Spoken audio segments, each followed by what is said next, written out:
For almost 70 years, the Queen has been the head of the most famous family in the world. But one day there will be a changing of the guard. Her son Prince Charles is waiting in the wings. He's certainly the best trained king we're ever going to have. He's been waiting and training for decades. Since birth, Prince Charles has been preparing for the ultimate role, and with that comes a pressure to choose the perfect bride. He couldn't really step out with a member of the opposite sex without the press immediately analysing everything about this person. When you marry into the royal family, you marry into pressure. Tonight, royal insiders share the secrets of Charles and Camilla's rise to the top. The ups, the downs, and the scandal. There was such public debate within the hierarchy of the church and the government about whether a divorced man could become king. Not only had a future king divorced, he then married his mistress. The secret love that rocked the royal family. The Camilla affair did huge damage to Prince Charles's standing. They no longer trusted him, and many, many people didn't want him to be the future monarch. But have Charles and Camilla finally won the public's affection? Ladies and gentlemen, I'm going to say a few brief words. It's hard to imagine that when Camilla was the most reviled woman in Britain, that today she is wife of our future king. Once young lovers, now 50 years later, are they ready to rule together? Charles was born very simply to be king. I think he's strong enough and positive enough, with Camilla by his side, to make a very positive, good king. The story, as will be written in the history books, will be a great love story. In 21st century Britain, appearances from Prince Charles and Camilla, the Duchess of Cornwall, are a cause of celebration for many. Charles, the longest-serving heir apparent in history, and Camilla, as his future princess consort, has an integral position in the royal family. Ministers, ladies and gentlemen, welcome to Clarence House, and thank you all very much for coming. But as the royal couple celebrate their 15th wedding anniversary, at the beginning of their relationship, this never seemed like a possibility. Since his birth in 1948, Charles has always been the king in waiting. This was just after World War II, and in terms of the stability of the country and the stability of the monarchy, the birth was seen as a major event. It was a moment for huge celebration because Charles was born very simply to be king. The eldest of 4 siblings, and with the future of the monarchy on his shoulders, Charles had to quickly learn the responsibilities of royal life. Charles didn't spend a lot of time with his mother in the early years. She went off on tour and left the children at home with nannies and governesses. He really wanted to do well at everything, didn't want to put a foot wrong. And I think that must have been really, really challenging. There's little doubt that his early years and his years at school was a very difficult time for him.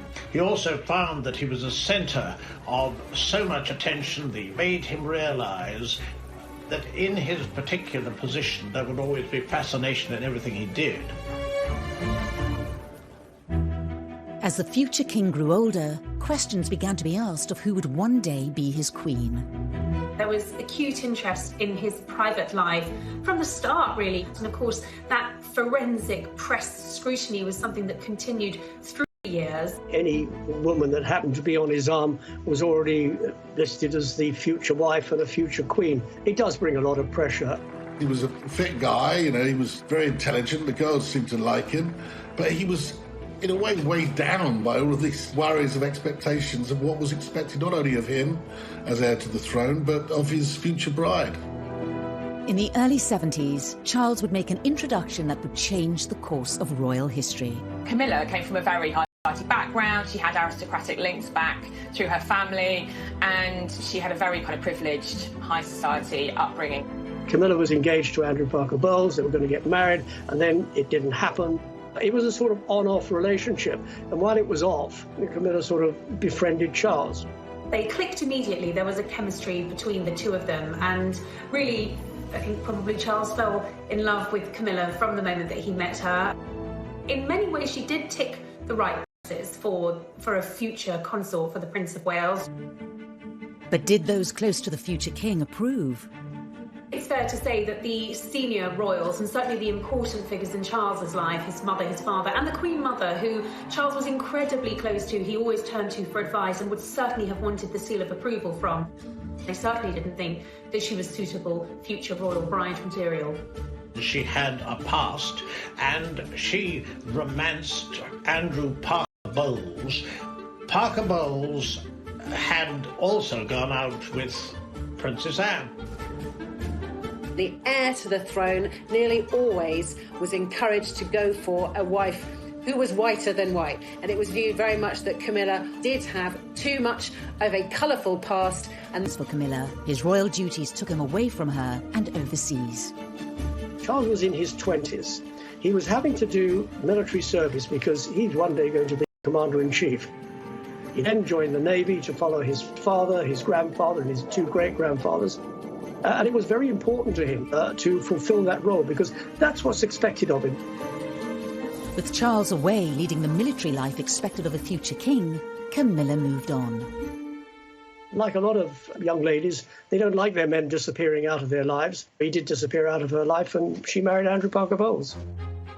One can only imagine that Charles must have felt pretty crushed by this news. He'd gone away to serve, hoping that Camilla would wait for him. Certainly he thought that the relationship had legs, even if his family didn't. By marrying Andrew Parker Bowles, Camilla was ruling herself out of ever having a royal future. If she'd even entertained the thought of being queen, she would have thought, well, that's it, I'm waving goodbye to that. Because at that point, of course, in the 1970s, there was no way that a divorcee could ever marry a member of the royal family, let alone the heir to the throne. She remained great friends with Prince Charles. Prince Charles was always around at their house. You know, he's a godfather to their first child. He was almost one of the family. By the late 70s, eligible bachelor Charles was approaching 30 years old and still without a future queen by his side. He's getting on a bit, isn't it? About time we got married. The media scrutiny grew. He was seen very much as the action man, and a lot of glamorous women sort of came and went.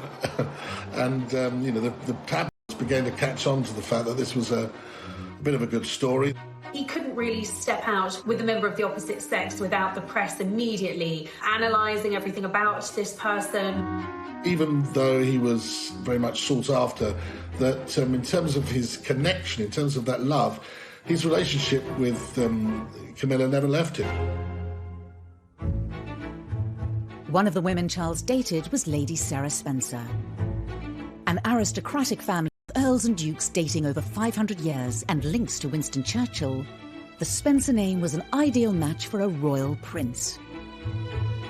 Although the relationship with Sarah didn't last, it resulted in Charles meeting her younger sister, Diana.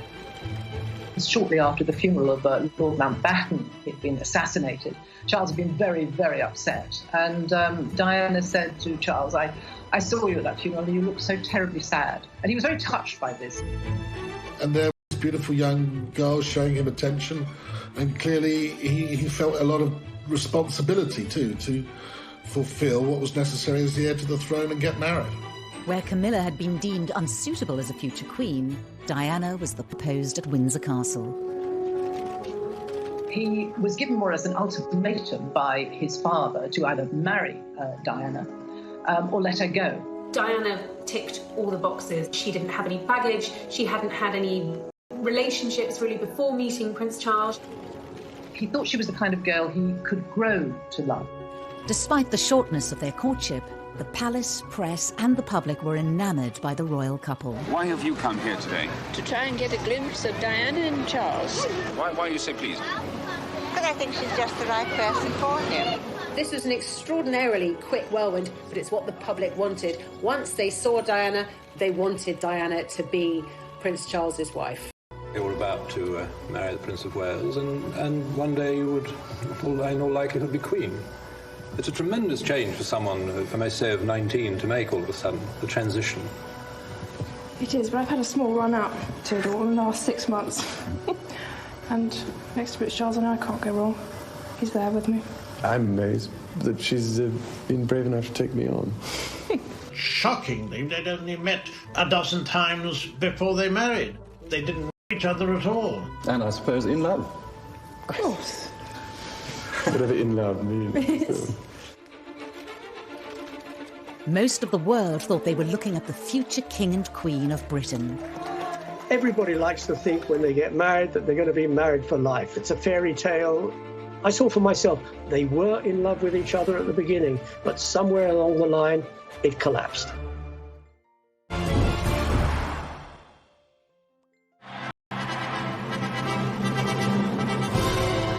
On a hot summer's day, with the eyes of the world upon them, Prince Charles married Lady Diana Spencer in July 1981. The event was watched by 750 million people worldwide. This was a thing of fairy tales. She was so young, so beautiful. Here he was, the future king. It seemed to be, from the outside looking in, a marriage made in heaven. The feeling was electric from one end of the United Kingdom to the other, from north to south, from east to west.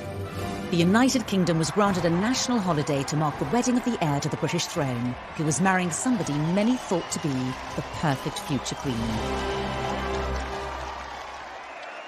They bought the tea towels, they bought the mugs, they turned up outside St Paul's Cathedral, they lined the streets of the Mall, they gathered outside that famous balcony to watch that iconic royal kiss. When the truth was somewhat different. Behind closed doors, marries into the royal family. When you're born into the royal family, you grow up with that pressure. When you marry into the royal family, you marry into pressure. Diana told me much later in one of our private conversations that she had felt like a lamb to the slaughter as she walked up the aisle, which is very sad, but I think she knew that things weren't quite right. And when she saw Camilla in the congregation, was immediately uneasy about it. Most were unaware that Charles and Camilla had remained in close contact. Charles was so close to Camilla that he bought her a bracelet that was engraved with their initials, which Diana found. She was enraged by it. She knew who it was for, and she wanted to know why he was giving this token to Camilla. Camilla's presence was even felt on the couple's 2-week honeymoon, when Charles was spotted wearing a set of personalised cufflinks. Almost unbelievably, Charles wore cufflinks, the C and C, meaning Charles and Camilla. They didn't have anything in common. They didn't seem to be able to talk to each other.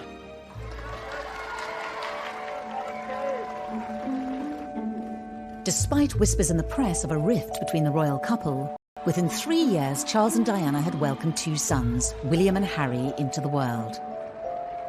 Royal insiders pinpoint this as the moment that Charles and Diana's relationship was starting to break down.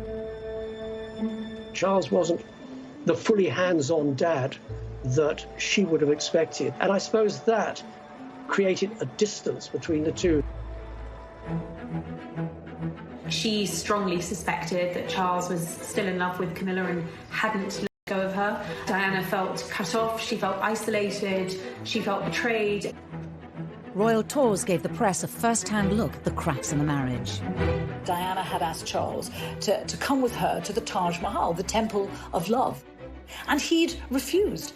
And she was really hurt by that. So she made a point of going on her own. A tour of South Korea in 1992 would prove to be their last overseas engagement as a royal couple. All attention from the British press was focused on any mutual signs of affection being shown between the prince and the princess. They went separately and they left separately, and I think the press really jumped on that and they realised that this was going seriously wrong. But nobody apart from Diana and her intimate circle knew about Camilla at that time. That didn't come until later. Shortly after their return from South Korea, in the year that the Queen dubbed an annus horribilis, Charles and Diana's separation was formally announced by Prime Minister John Major in the House of Commons. To separate. The Queen and the Duke of Edinburgh, though saddened, understand and sympathise with the difficulties that have led to this decision. Charles and Diana were told to continue to carry out royal engagements separately. Diana remained living in Kensington Palace, whilst she also kept her title Princess of Wales.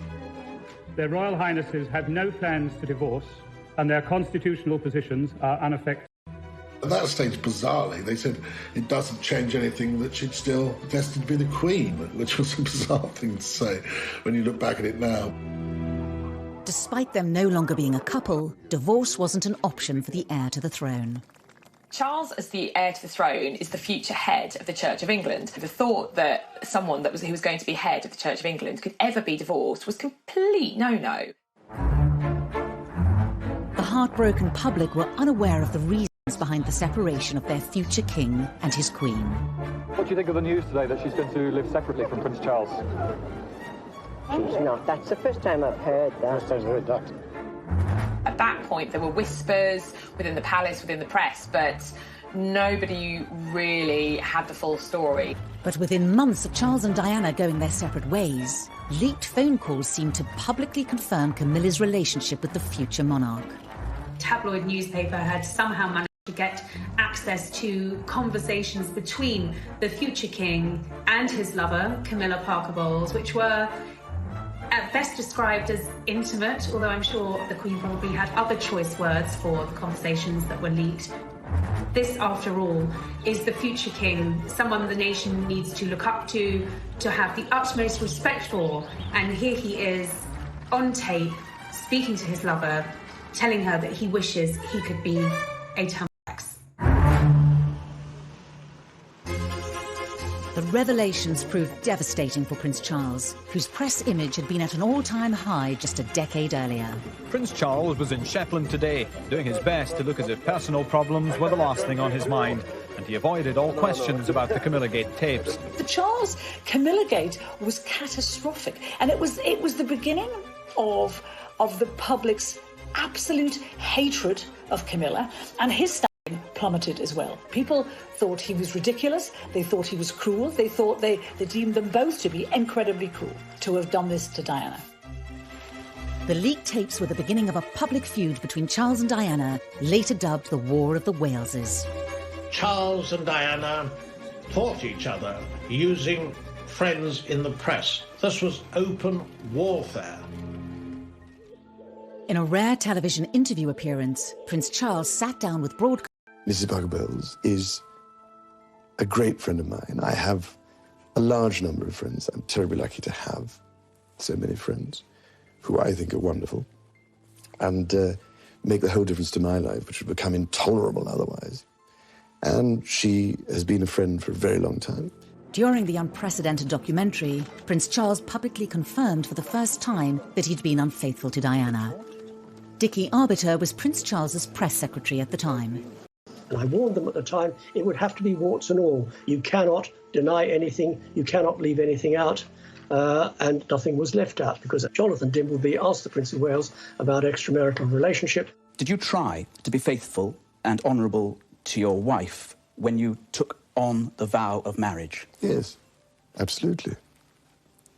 And you were? Yes. Until it became irretrievably broken down.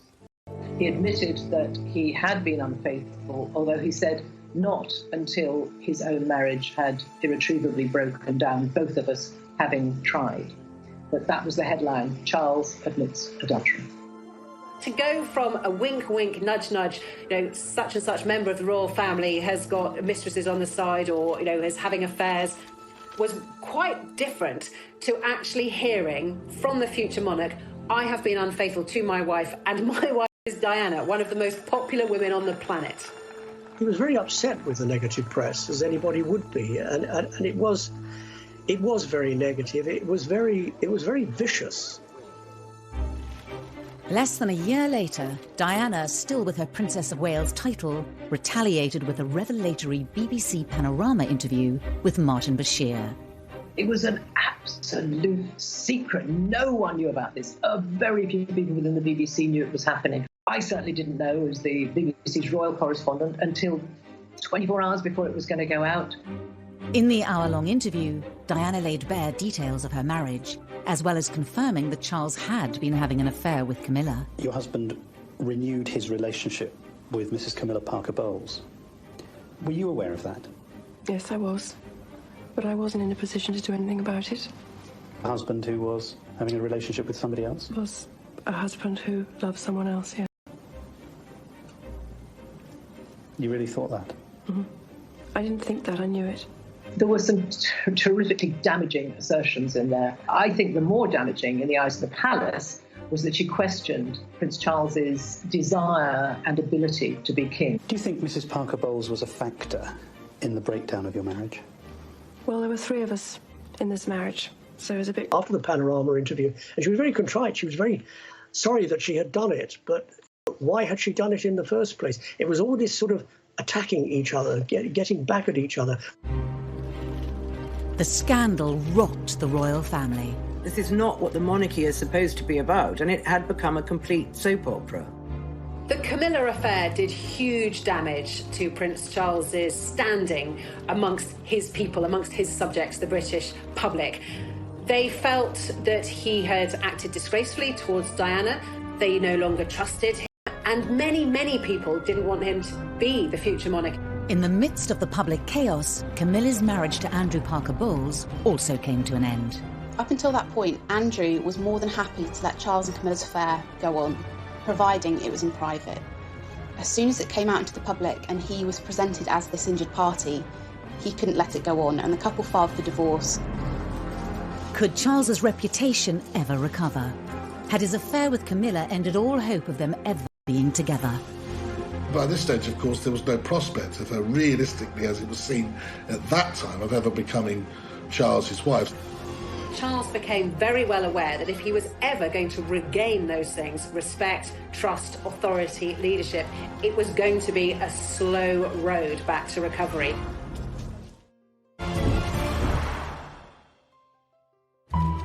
Charles and Camilla's affair had been explosive for the monarchy. Prince Charles was in Shetland today, and he avoided all questions about the Camilla Gate tapes. The popularity of the future king was at an all-time low with the public, as was Camilla's. So at this point in the kind of mid-90s, her reputation was absolutely traduced. She was a marriage wrecker, she was a temptress, she looked like a horse.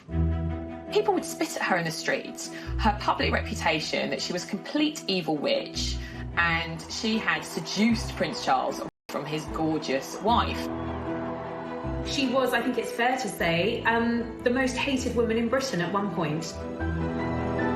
Charles's relationship with Diana had also sunk to a new low. Things just got so toxic, and they really were toxic between Charles and Diana. They couldn't even be in the same room as each other. And I think it was having a really bad effect on William and Harry. The marriage problems of Charles and Diana have cast a shadow over the royal family. Now the Queen has decided to bring the whole issue to a head by advising them to divorce. There's no doubt at all that as Supreme Governor of the Church of England, the Queen certainly did not welcome the prospect of divorce. But since there was such enmity between the couple, there was absolutely no choice. HRH the Prince of Wales versus HRH the Princess of Wales. This was unprecedented. Of course, Charles, as a future king, is going to be the head of the Church of England. The Church of England does not condone divorce, so this was damaging for the royal family. With all these revelations, with all the press speculation and coverage of a bitter divorce between the couple, no one would ever think of Prince Charles as the next king.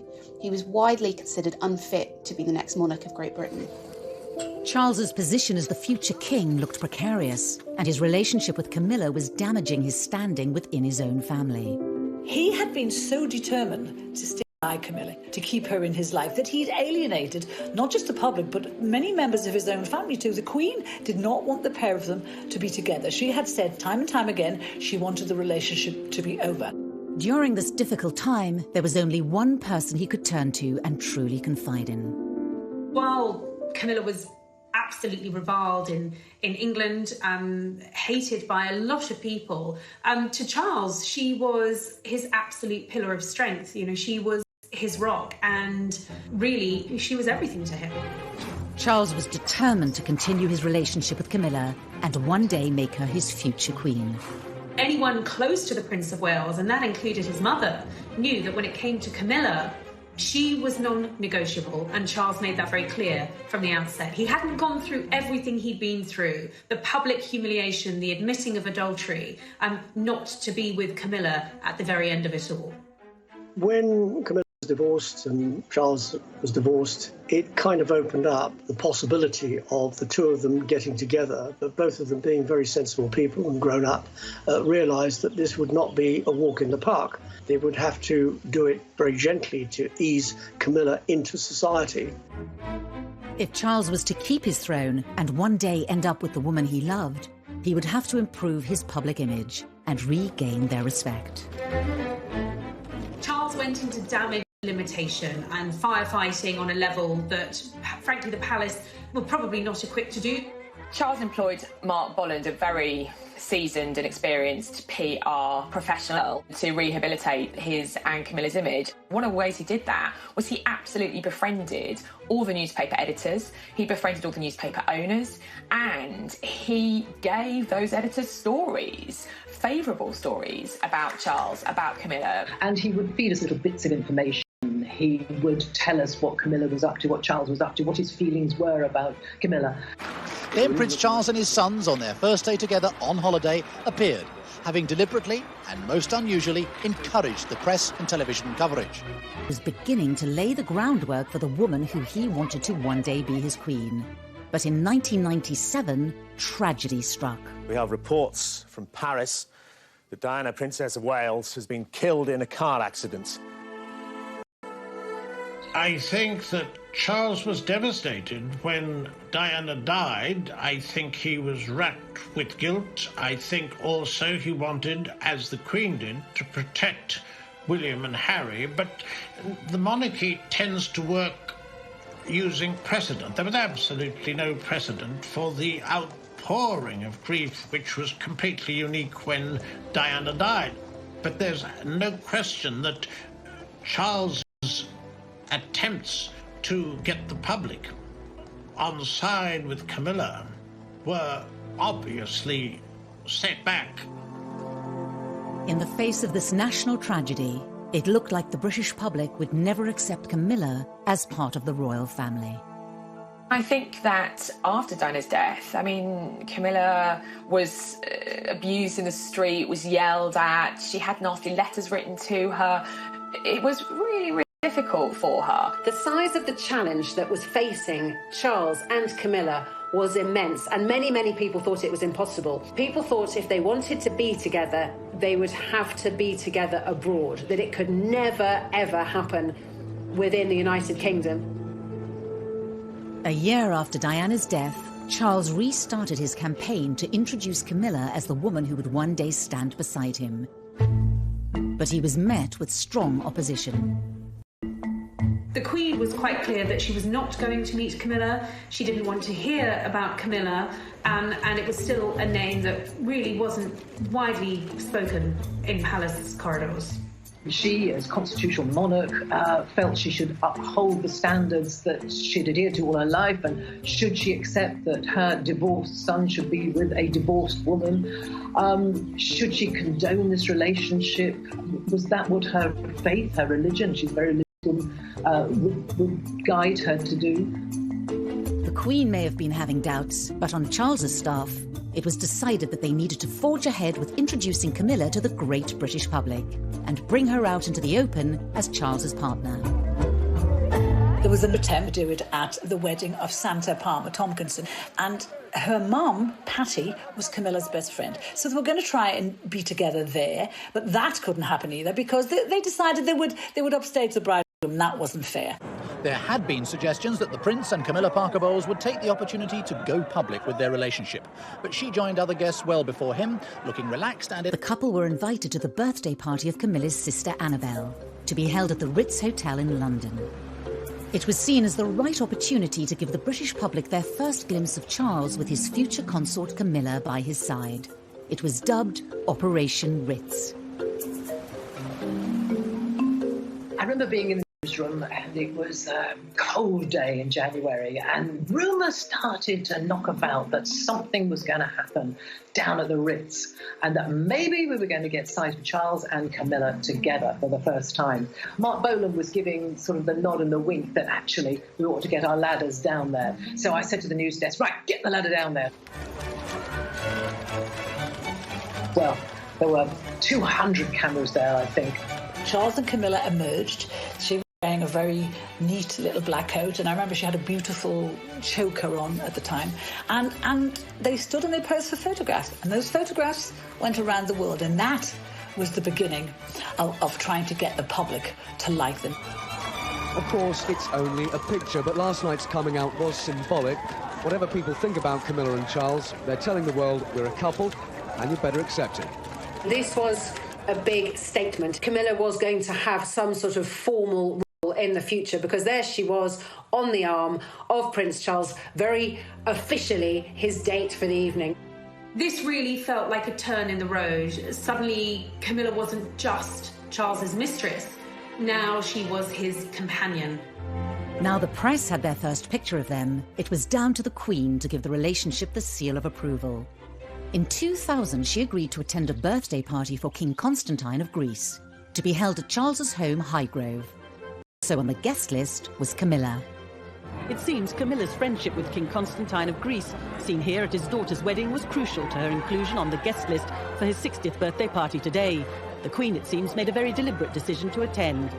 As the press officers in the royal family are very frequently reminding me that, Emily, private things remain private. Sometimes private things do not remain private when they want to send a message. And at that particular point, they wanted to show, or at least Charles wanted to show, Camilla had got the ultimate seal of approval from his mother, the head of state, the Queen. The Queen knew that if she met Camilla in a formal or semi-formal capacity, it would be a really, really big deal. Buckingham Palace are playing down the importance of today's meeting, but for Charles and Camilla, it is a milestone. The heir to the throne's long-term companion, now accepted in royal circles.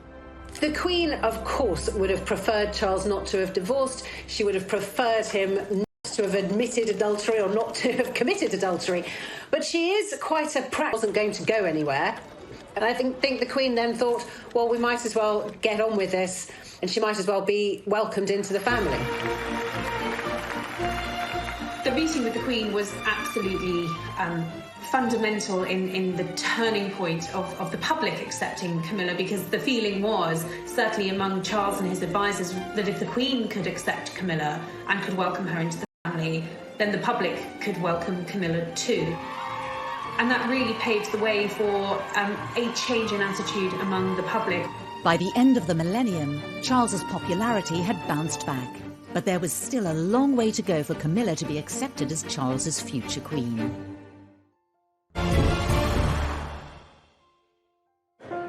As king-in-waiting, Charles will not only inherit the throne one day, but also become supreme governor of the Church of England. This posed a problem for Charles and Camilla's relationship.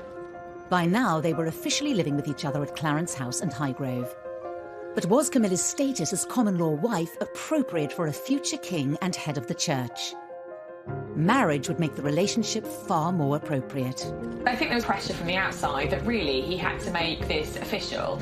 As his position, he's going to be head of the Church of England, defender of all faiths as he wants it to be when he becomes king. And frankly, I think from his kind of professional point of view as future king, I think it needed to happen. But there was a problem. The Church of England did not approve of divorcees remarrying. The Prince of Wales started to persuade very senior figures, people like the Archbishop of Canterbury, George Carey, that there was a reason for him to be married. Why should the heir to the throne, who would one day be the king, the defender of the faith, why should he be forced to be in the situation where he can't marry the woman he loves? Why is it better for them to be partners? And so I think people gradually came round to the feeling that it was just the right thing to do. Possibly one of the last to be persuaded was Her Majesty the Queen, a very high church believer in the marital state. But once the church was on side, I think there was no real reason to block it anymore. They've waited long enough, but tonight they emerged as a couple soon to be wed. In February 2005, 56-year-old Charles and 58-year-old Camilla announced their engagement. How are you feeling, ma'am? All right. Just all right? I'm just coming down to work. Did you get down on one knee to propose? The future bride wore a ring that belonged to Charles's beloved grandmother, the Queen Mother. I think Charles had always wanted to make Camilla his bride, his wife. I think he felt that she'd endured a lot of real to make her his wife, his bride.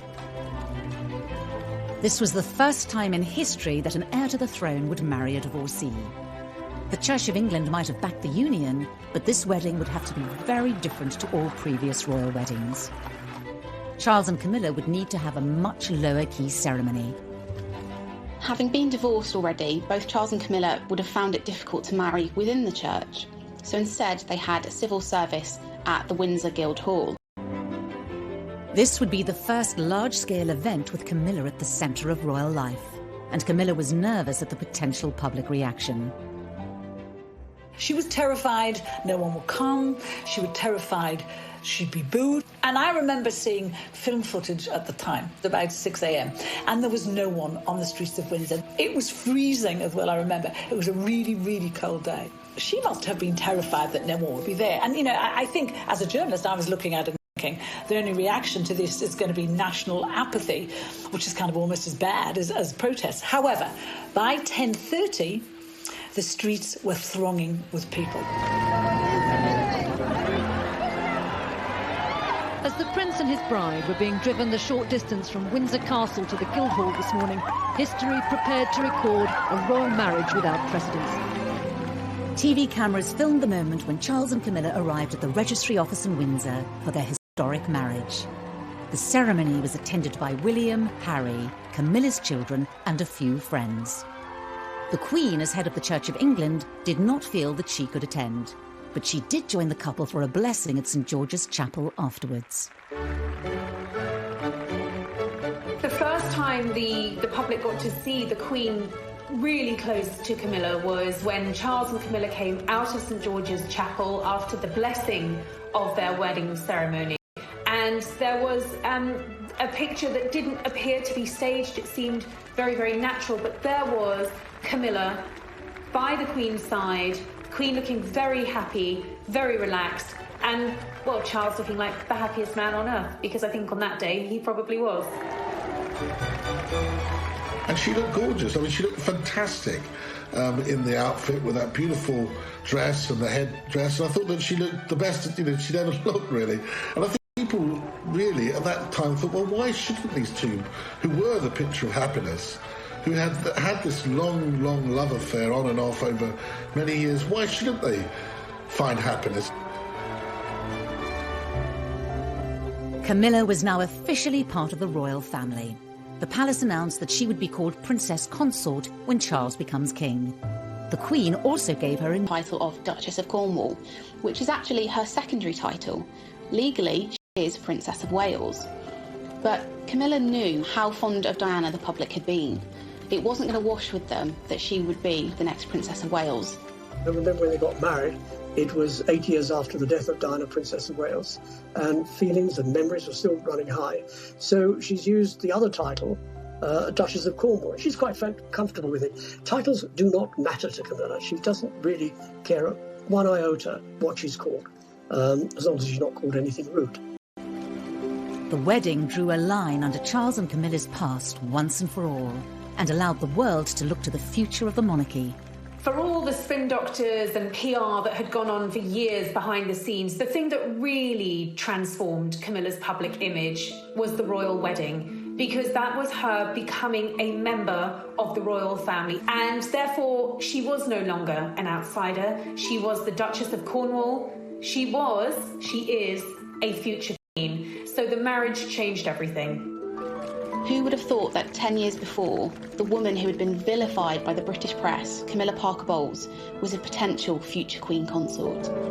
Now that Camilla was officially part of the royal family, the British public could see what sort of future consort she would be. Of course, once she had married into the royal family, she became Charles's consort. She was there with him on royal engagements. She accompanied him on some royal tours, and actually Camilla proved to be incredibly popular. She did her own PR. She didn't need a spin doctor. She did what she does best. She engages with people. She has a good relationship with the press pack. She doesn't upstage the Prince of Wales in any way. They are a great team. We have to remember that she didn't have a job. She left school with one O-level and she didn't have a career. She wasn't a career woman. And at the age of about 60, she had to learn how to work very hard, because Prince Charles does about 502 engagements a year. He keeps going all the time. He works every day, including Christmas and Easter. As Charles's future consort, she has also thought very hard about the charities that she supports. All senior members of the royal family have their favourite charities, the charities they support, the issues that they're most passionate about. In this case, it was very difficult for her because so many causes that we understand she actually did care about were associated with Diana. And she had to be so careful not to tread on Diana's image and Diana's favourite subjects or favourite charities, because, of course, it would look like she was trying to walk in. She's very committed to quite a number of charities. One of them, the Osteoporosis Society, because her mother died of osteoporosis. Another is learning, book reading, education, and abuse against women. She's very committed to that as well.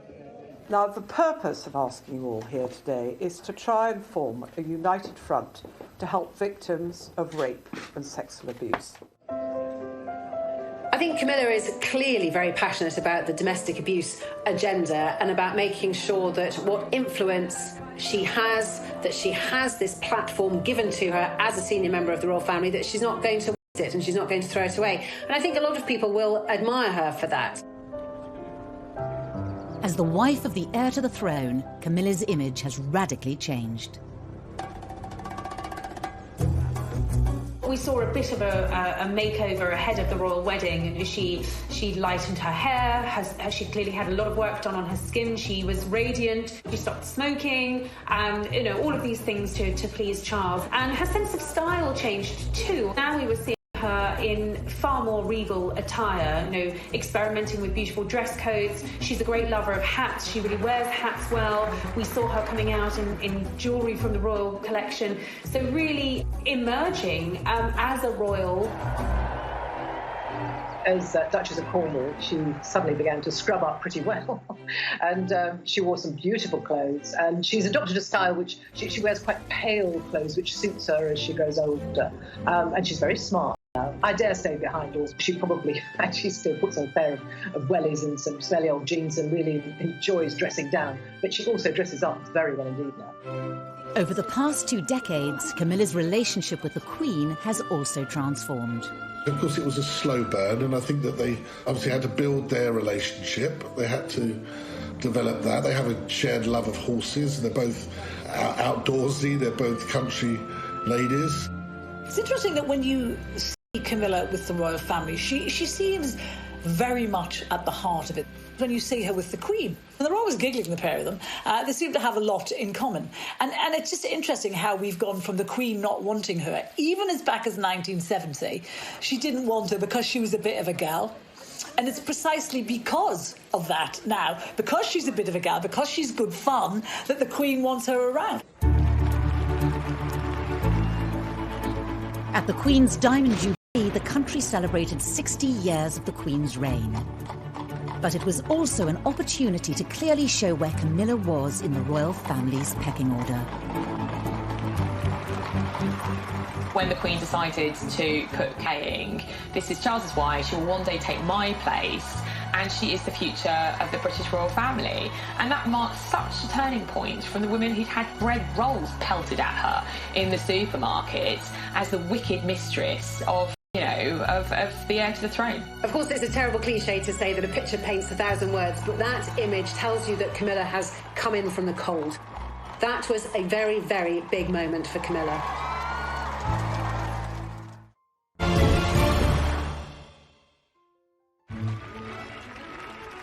By the time of her wedding to Prince Charles in 2005, Camilla Parker Bowles' journey from royal mistress to royal wife had been extraordinary. Labelled a marriage breaker by the press and reviled in public, she had fought hard to win her place next to Prince Charles. Whatever people think about Camilla and Charles, they're telling the world we're a couple. Despite her place in the nation's affections and the approval of the Queen, she still had to convince the hardest judges of all: the rest of the royal family, and in particular, Princes William and Harry.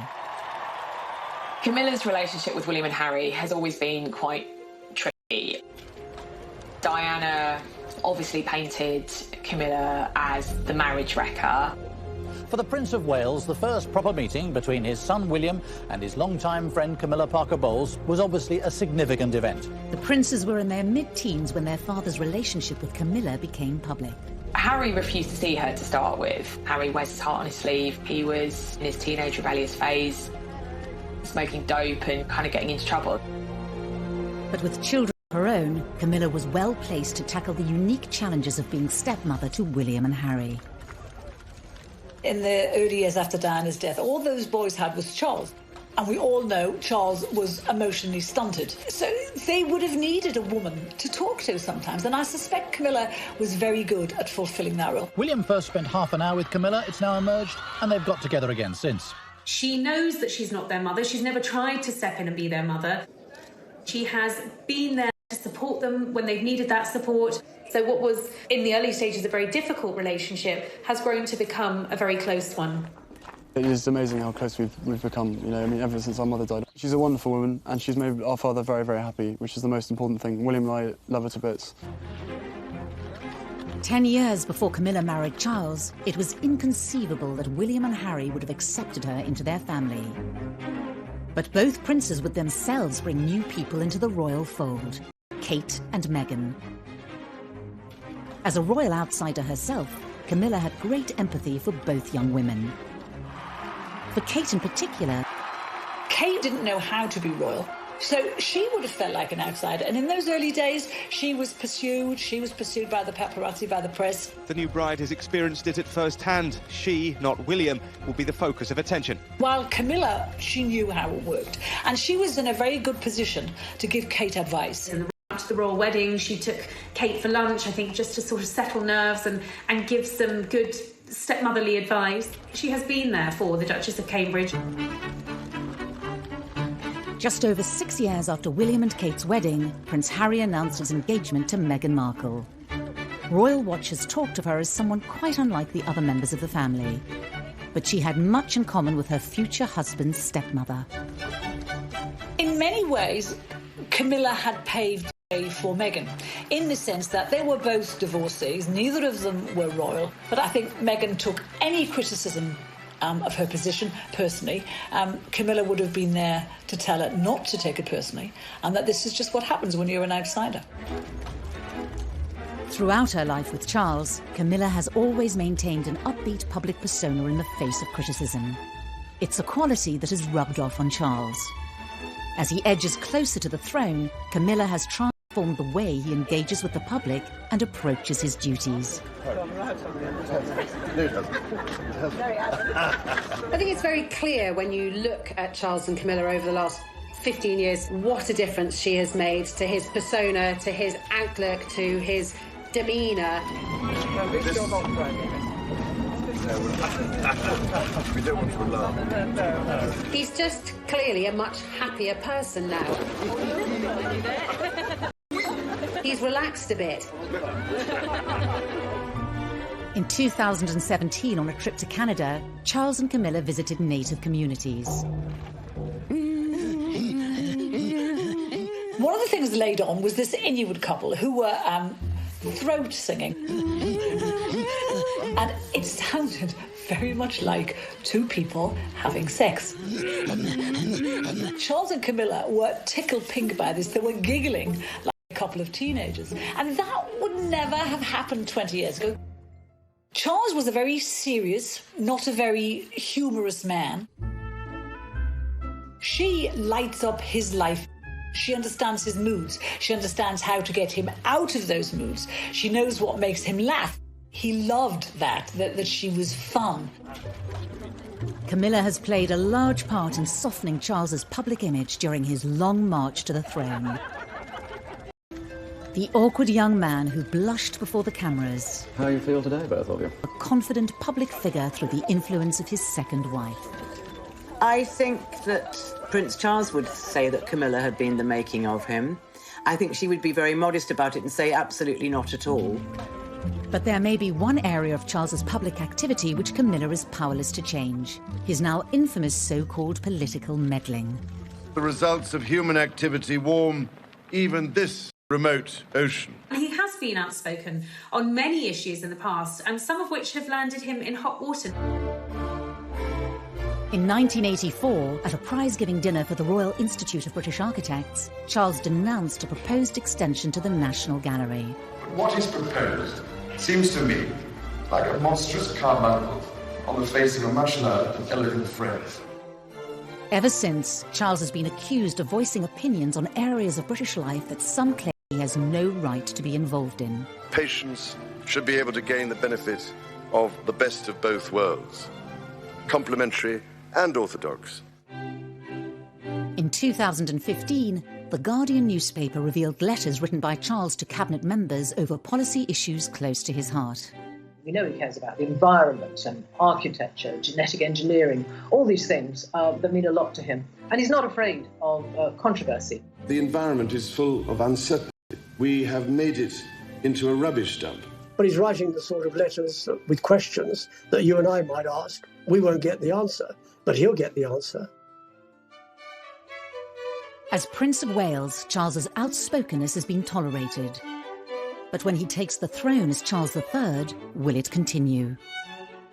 The monarch is not supposed to get involved with politics. It will be interesting to see how Charles handles this, because he's not used to taking a step back. I think we will see him being proactive and possibly even political, with a small p. But I think it does give us an indication that Charles is going to be a hands-on king. But, you know, the monarchy changes all the time. Maybe he will be allowed to do that if he ever gets to be king.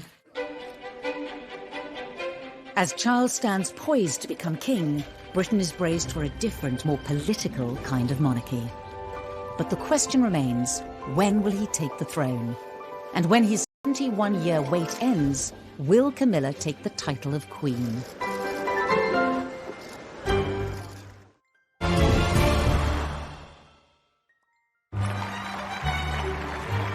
Prince Charles is the longest-serving heir to the British throne in history. In 2020, at the age of 71, his wait to become king continues. Yet with Prince Philip, the Queen's greatest supporter, the centre of royal power for Charles to fill. Prince Charles has stepped in where Prince Philip would have been. He now joins the Queen for the Royal State opening of Parliament. It's been suggested that Charles would be the next head of the Commonwealth. This is an occasion to celebrate with renewed pride our remarkable Commonwealth family. It makes sense because it provides the continuity and stability of this 53-nation club. He's been the official mourner-in-chief when it comes to attending state funerals.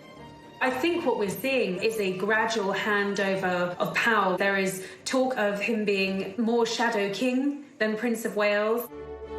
After so long on the sidelines, Charles is now on the cusp of stepping onto the British throne, with Camilla firmly by his side. But what kind of leadership style will we see under Charles? I think he's strong enough and positive enough, with Camilla by his side, to make a very positive, good king for our times, whatever kind of times we have. Because of Brexit, because of divisions within the country, Prince Charles is going to have to heal a divided nation and try to make it a united nation. After contracting coronavirus in March 2020, Charles gave a message to the nation, offering solidarity with others affected by the greatest health crisis in a generation. It hinted at what we may see when, as king, he is called upon to speak in times of crisis. None of us can say when this will end, but end it will. Until it does, let us try and live with hope and, with faith in ourselves and each other, look forward to better times to come. Only 2 days after this message, Charles opened the fast-tracked Nightingale Hospital, specially built in London's XL Centre to cope with coronavirus patients. In this dark time, this place will be a shining light. Alongside the Queen's historic address to the nation during the pandemic, Charles's message demonstrated the power of the monarchy to unite in troubled times. As the Queen ages into her 90s, we may see Charles speaking directly to the nation more and more. It has led to speculation that she could hand the throne to him early, effectively abdicating. Abdication still quite a dirty word in royal circles. I don't think she will contemplate abdication unless forced to do so by ill health. The Royal Navy's greatest battleship had been chosen for the voyage to the Cape.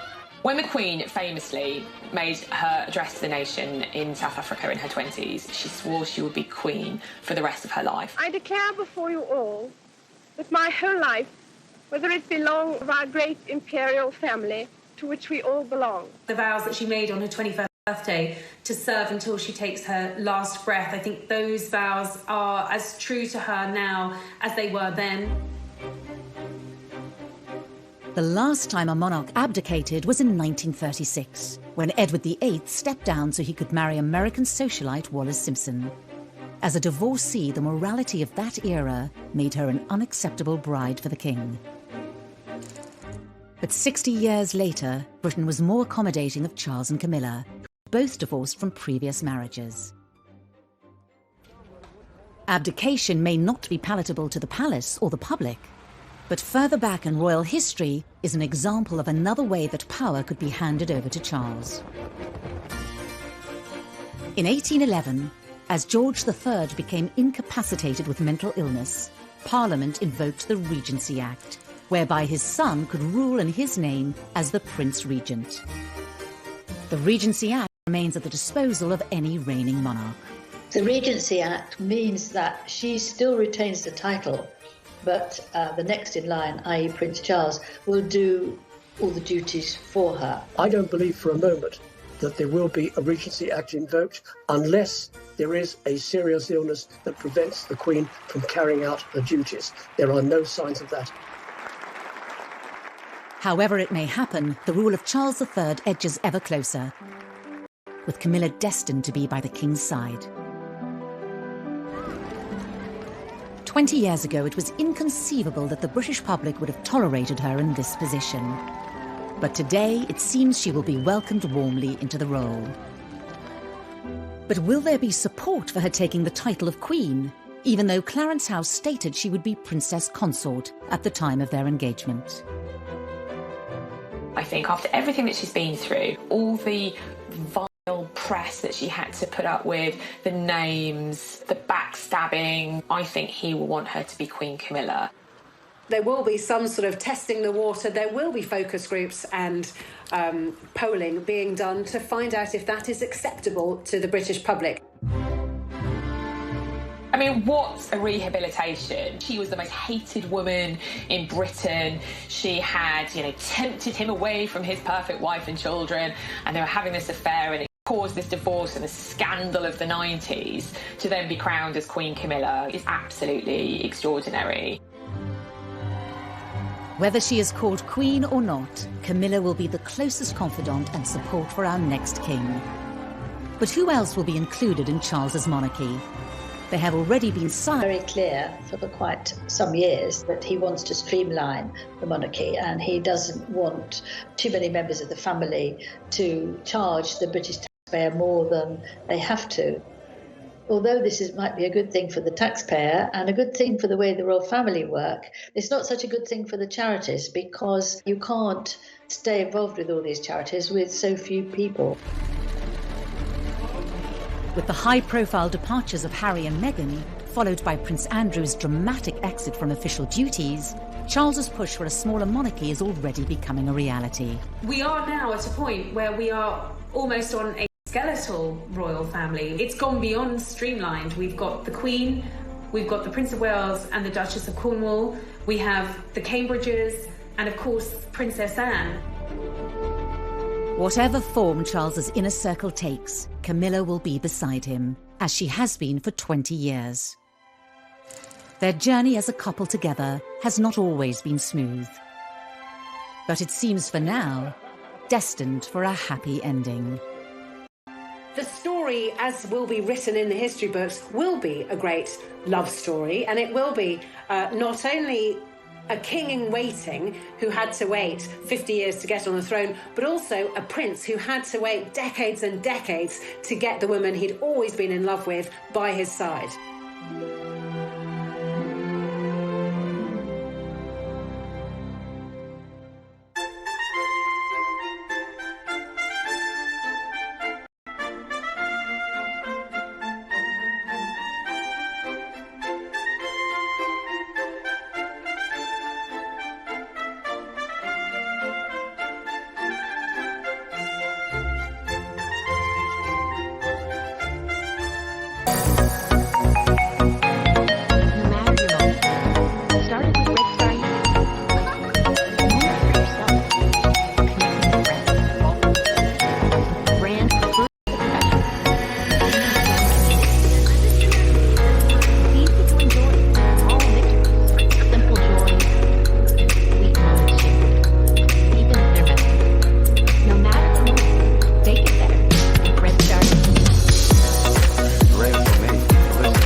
21st century Britain, appearances from Prince Charles and Camilla, the Duchess of Cornwall, are a cause of celebration for many.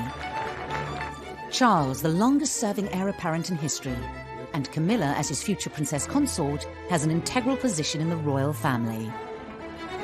Ministers, ladies and gentlemen, welcome to Clarence House, and thank you all very much for coming. But as the royal couple celebrate their 15th wedding anniversary, at the beginning of their relationship, this never seemed like a possibility. Since his birth in 1948, Charles has always been the king in waiting. This was just after World War II, and in terms of the stability of the country and the stability of the monarchy, the birth was seen as a major event. It was a moment for huge celebration because Charles was born very simply to be king. The eldest of 4 siblings, and with the future of the monarchy on his shoulders, Charles had to quickly learn the responsibilities of royal life. Charles didn't spend a lot of time with his mother in the early years. She went off on tour and left the children at home with nannies and governesses. He really wanted to do well at everything, didn't want to put a foot wrong. And I think that must have been really, really challenging.